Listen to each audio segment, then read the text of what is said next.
ರಾಜ್ಯ ಸರ್ಕಾರ ಈ ಬಾರಿ ದ್ವಿಭಾಷಾ ನೀತಿ ಜಾರಿಗೆ ತಂದು ತೃತೀಯ ಭಾಷೆಗಳಿಗೆ ಅಂಕಗಳ ಬದಲು ಗ್ರೇಡಿಂಗ್ ನೀಡುವ ನಿರ್ಧಾರವನ್ನು ಕೈಗೊಂಡಿತ್ತು. ಆದರೆ ಬಳಿಕ ನ್ಯಾಯಾಂಗ ಹೋರಾಟದಲ್ಲಿ ಹಿನ್ನಡೆಯನ್ನು ಅನುಭವಿಸಿತ್ತು.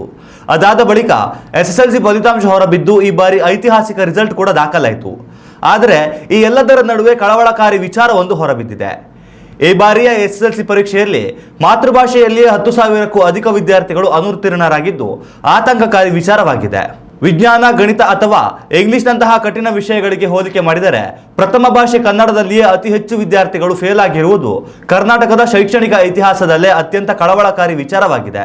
ಕನ್ನಡ ಪ್ರಥಮ ಭಾಷೆಯನ್ನಾಗಿ ಹೊಂದಿದ್ದ 6,07,275 ವಿದ್ಯಾರ್ಥಿಗಳ ಪೈಕಿ 18,678 ವಿದ್ಯಾರ್ಥಿಗಳು ಫೇಲ್ ಆಗಿದ್ದಾರೆ. ಕನ್ನಡ ತೃತೀಯ ಭಾಷೆ ಹೊಂದಿರುವ 289 ವಿದ್ಯಾರ್ಥಿಗಳು ಅನುತ್ತೀರ್ಣರಾಗಿದ್ದಾರೆ. ಒಟ್ಟಾರೆ ಕನ್ನಡ ಭಾಷೆಯಲ್ಲಿ ಈ ಬಾರಿ 96.92% ಫಲಿತಾಂಶ ದಾಖಲಾಗಿದೆ.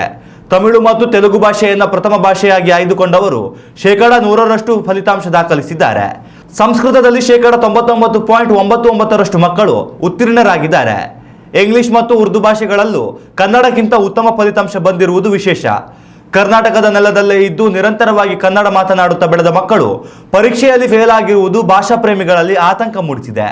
ಪತ್ರಿಕಾ ವರದಿಯ ಪ್ರಕಾರ ಪ್ರಥಮ ಭಾಷಾ ವಿಷಯಗಳಲ್ಲೇ ಅತಿ ಹೆಚ್ಚು ಮಕ್ಕಳು ಫೇಲ್ ಆಗಿರುವುದು ಇತಿಹಾಸದಲ್ಲೇ ಇದು ಮೊದಲ ಬಾರಿಯಾಗಿದೆ. ಕನ್ನಡ, ಕಾಗುಣಿತ, ವ್ಯಾಕರಣ ಮತ್ತು ಬರವಣಿಗೆ ಬಗ್ಗೆ ಮಕ್ಕಳಲ್ಲಿ ಆಸಕ್ತಿ ಕುಸಿಯುತ್ತಿದೆಯೇ ಅಥವಾ ಬೋಧನಾ ಕ್ರಮದಲ್ಲಿ ದೋಷವಿದೆಯೇ ಎಂಬ ಪ್ರಶ್ನೆಗಳು ಏಳುತ್ತಿವೆ.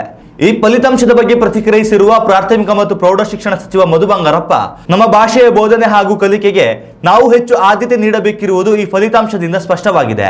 ಇತರ ಭಾಷೆ ಕಲಿಕೆಯಿಂದ ಆಗುತ್ತಿರುವ ಒತ್ತಡವೇ ಇದಕ್ಕೆ ಕಾರಣವೇ ಎಂಬ ಬಗ್ಗೆ ಇಲಾಖೆ ಸೂಕ್ತ ನಿರ್ಧಾರಕ್ಕೆ ಬರಲಿದೆ.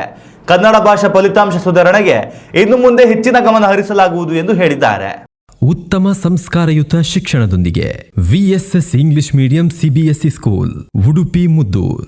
ನರ್ಸರಿಯಿಂದ 10ನೇ ತರಗತಿವರೆಗೆ ಶಿಕ್ಷಣದ ಜೊತೆಗೆ 5ರಿಂದ 10ನೇ ತರಗತಿವರೆಗಿನ ವಿದ್ಯಾರ್ಥಿನಿಯರಿಗೆ ಉತ್ತಮ ಹಾಸ್ಟೆಲ್ ಸೌಲಭ್ಯವೂ ಇದೆ. ನಿಮ್ಮ ಮಕ್ಕಳ ಪ್ರವೇಶಾತಿಗಾಗಿ ಈ ಸಂಖ್ಯೆಗೆ ಕರೆ ಮಾಡಿ.